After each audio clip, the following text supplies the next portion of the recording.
Good morning friends, good morning সবাইকে। তোমরা সবাই কেমন আছো? আমি ভালো আছি।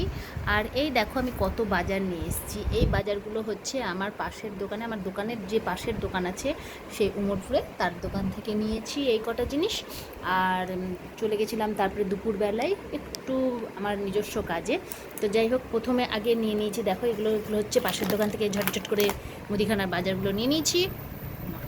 এটা হচ্ছে মাস্টার্ড অয়েল, আর এটা হচ্ছে বেসন, সবজি মশলা, তারপরে চানাচুর, যে মানে গরম মশলা, যাই হোক দুটো ধূপকাঠি, এগুলো সব নিয়ে নিয়েছিলাম পাশের দোকান থেকে। আর চলে এসেছি, এটা হচ্ছে আবার দুপুরবেলায় আমি আর আমার বর একটু কাজে বেরিয়েছিলাম।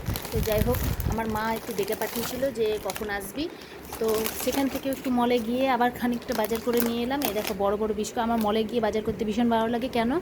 ওখানে একটু ছাড় পাওয়া যায় এই কারণেই, এই যে বড় বড় বিস্কুটগুলো নিলে পরে একটার সঙ্গে একটা ফ্রি, জানি দামটা ধরে নেয় ঠিকই, কিন্তু তবুও সেখানে নিতে বেশ ভালোই লাগে। তো যাই হোক, নিয়ে নিয়েছি দুটো বিস্কুট। আর থামো, তোমাদেরকে দেখাচ্ছি। ব্যাস, এখানে দেখো একটার সঙ্গে একটা ফ্রি। তো আমি এই দুটো নিয়ে নিয়েছি, আমার ছেলে খেতে খুব ভালোবাসে, তাই এই দুটো আমি একটা নিয়েছি, একটার সঙ্গে একটা ফ্রি নিয়েছি। আর এইটা একটা বড় ফ্যামিলি প্যাক নিয়েছি, কিন্তু এটার সঙ্গে একটা ফ্রি ছিল। যাই হোক, এটার দামটা ধরেনি, অর্ধেক ধরেছে, তো এটা হাফ দাম ধরা হয়ে গেছে। আর এটা নিয়েছি ধরো সাদা সর্ষে, তারপরে হচ্ছে লং, তারপরে এলাচ, দারচিনি, তারপরে হচ্ছে ময়দা, তারপরে একটা হেলদি অ্যান্ড টেস্টি হচ্ছে সানফ্লাওয়ার অয়েল। আর এই দেখো একটা নিয়েছি আমি রাইস ধোসা। এটা আমি কোনো দিনই বানাইনি, তবে চেষ্টা করব, দেখি একবার চেষ্টা করে বানাতে পারি কিনা, যার জন্য একটু শখের জন্য নেওয়া এটা। আর এটাও একটা নিয়েছি তোমার ধোকলা। তো ধোকলাটা বানাবো, আমার বর তো নিতে বারণ করছিল যে তুমি আদৌ করবে কি করবে না, তো আমি তবুও নিয়ে নিয়েছি। আর এইটা আমার খুব দরকারের জিনিস, কারণ এটা আমার মাসে ধরো আমার একসঙ্গে বেশি করে নিলে পরে এটা অনেক দিন আমার চলে যায়। তো এটা পুরো ড্রাই ফ্রুটস আছে, একটা কিশমিশ, আলমন্ডস, আর হচ্ছে কাজু বাদাম, ব্যাস এইটুকুই। এই তো বাজার, ব্যাস এটুকু করে চলে এলাম বাড়ি। আর গেছিলাম বাবার বাড়িতে কী নিয়ে এসেছি তুমি দেখো। আর এই দেখো, এটা হচ্ছে আমার ছেলের জন্য আমের আচার, মিষ্টি আমের আচার। আর এটা হচ্ছে আমার বরের জন্য গুড় অম্বল।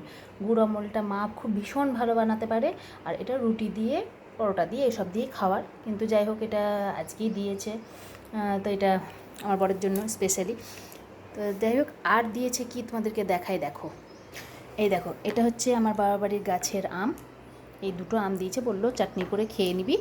আচ্ছা, আর দিয়েছে মামার বাড়ি থেকে এনেছে করলা। আর এটা হচ্ছে কি বলে এটাকে, চিচিঙ্গা না কি বলে, যাই হোক এরকম একটা কিছুর নাম আছে এটার, আমার নামটা মনে পড়ছে না এখন। তো এই দুটো জিনিস আমার মা দিয়ে পাঠিয়েছে, বললো যে এটা তুই করে খাবি, কারণ আমার মামা অনেকগুলোই দিয়েছিল, তা যাই হোক এগুলো আমাকে বেছে দিয়ে দিল। ব্যাস চলে এলাম বাড়ি সব নিয়ে, একদম এসেই সব নিয়ে বসে পড়েছিলাম ওগুলো গুছাতে। দেখো সব ঢেলে দিয়েছি এইখানটাতে। ব্যাস এখন এবার আস্তে আস্তে সবগুলোকে কোটোতে ভরতে হবে, সব তুলতে হবে, তারপরে আমার নিস্তার। তো ব্যাস এটুকুই, টাটা সবাইকে।